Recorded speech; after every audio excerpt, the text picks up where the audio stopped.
guys, today I have a video for you talking about further ways to make your skin more luminous, healthy, and clear.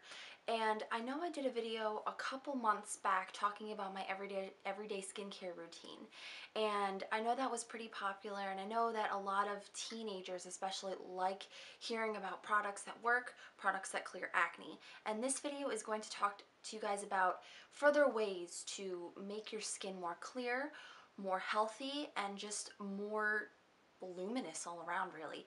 I have a few tips to show you guys what I do to further reduce my acne flaring up. Probably you guys are probably going to predict some of them because they're kind of obvious, but also there's one or two that might be a little, interesting to watch. So I'm going to go ahead and get started. So the first thing is probably the most obvious thing to do when you're trying to clear your skin is keep your makeup brushes clean. I cannot stress this enough on how important it is to keep these babies clean. These products, the two brushes that I'm holding, are probably the ones that I use to apply liquid foundation, creamy foundations. Anything liquid based has a tendency to create more bacteria, be just a growing just a breeding ground for bacteria, and it can really mess up your skin. I like to keep these clean as often as I possibly can. I know I use my hands sometimes when it comes to applying my foundations, which of course you got to make sure your hands are clean. But when it comes to these, I like to keep these clean as often as possible. I usually wash my brushes probably every other week. I know sometimes I skip, but I know a lot of people don't like cleaning them, and I will admit I don't. It's kind of a hassle. It takes a while. It's a pain. And even though I love my brushes, sometimes they're just a pain in the butt to clean, but you gotta do them. And then when it comes to sponges, guys, I have my sponges, but I don't keep them. You can clean them, you can try to do what you want, but there's still that stain of that old makeup that you were applying with it with. That's why I don't see the concept in beauty blenders. You use it over and over again, it's like dirty and it's kind of gross, and I don't know, it's just the idea of a beauty blender, and you gotta wet it, and it's just, ugh, it just seems like a breeding ground for bacteria. I don't know. That's why I prefer using brushes. They last longer and you can re-clean them, because I know with beauty blenders, after a certain amount of time, you gotta throw them away. But when it comes to your little portable, like white little rectangle sponges, throw them out as soon as you use them. I don't see the purpose in keeping them, because I remember when I was younger, I would use them over and over again and I would break out, and I didn't know why. And obviously the reason is there's old makeup sitting inside that sponge, just growing and creating like a little village in there of just bacteria, and it's just going on your face, and it does not look good. So throw away your sponges, don't keep them. They're just not good. Keep your makeup brushes clean, especially the ones that you use to apply foundation with. When it comes to your powder brushes and your blush brushes, keep those clean obviously, but they don't get as dirty and a little bit more grimy as quickly as these do. So keep your makeup brushes clean. Next tip is going to be something that probably is obvious as well, which is something that a lot of us use. Your cell phone. Your cell phone is probably one of the dirtiest things that you handle every day, probably besides money. Maybe. I don't know. But your phone is just, oh my gosh, it's kind of disgusting actually. Especially if you have a touch screen. Now I know when it comes to, people who have like the keypads, pops out, stuff like that, those tend to not be as bad, but touch screens are pretty bad.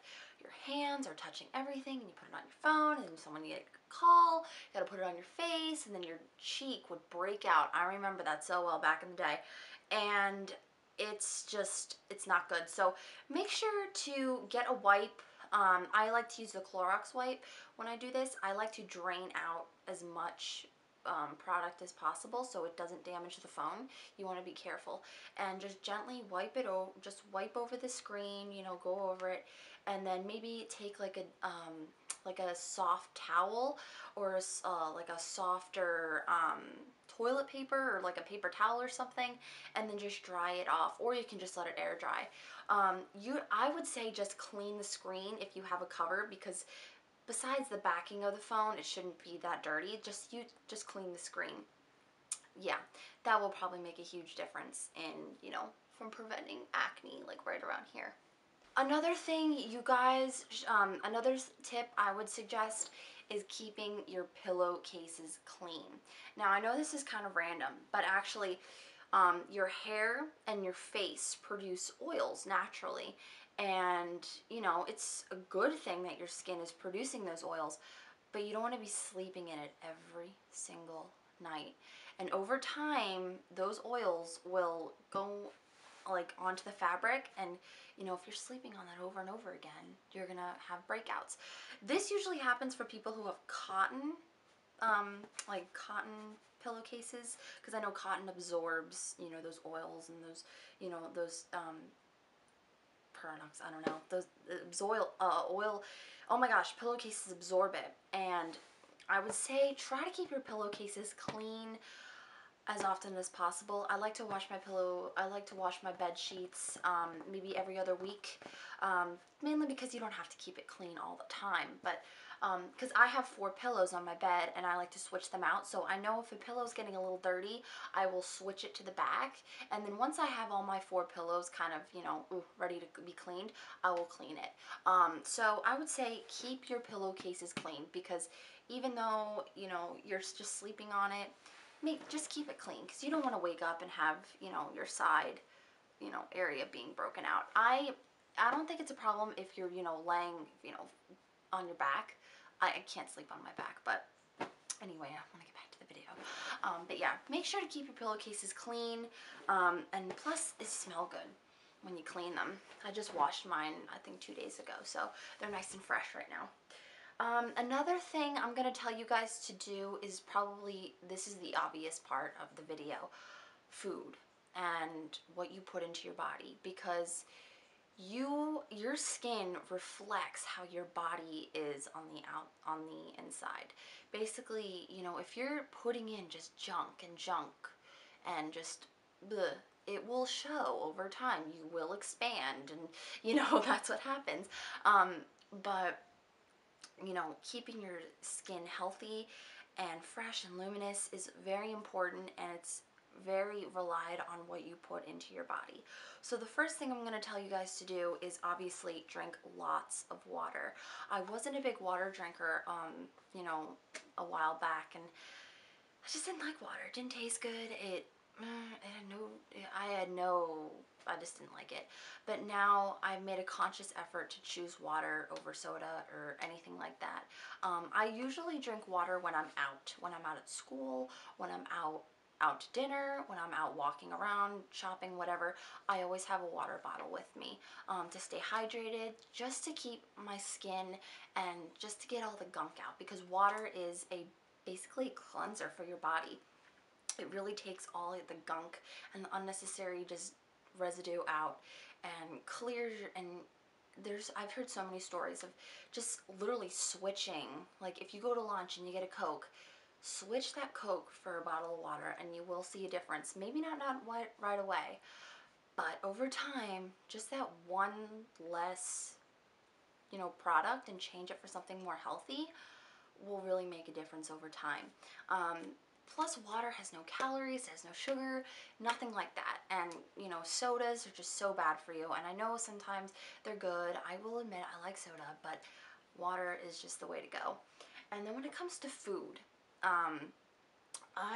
not so much now, but when I was younger, when I was having the prime time of acne, when I was between like 14 and 17 years old, my skin would react to whatever I ate. That included dairy, sugar, fat, grease, anything like that.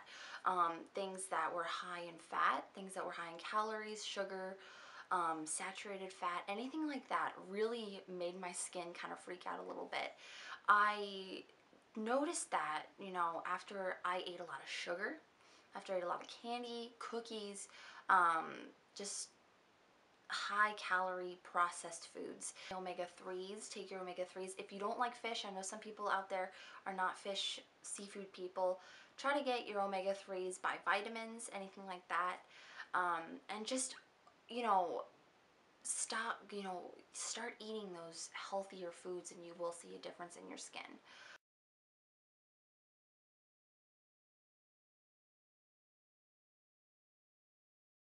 So that is my video, guys. I hope you guys found this helpful.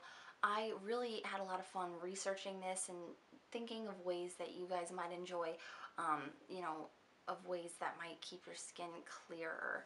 So if you guys want to leave a comment down below telling me your favorite healthy snack, because I'm interested in trying some healthy snacks.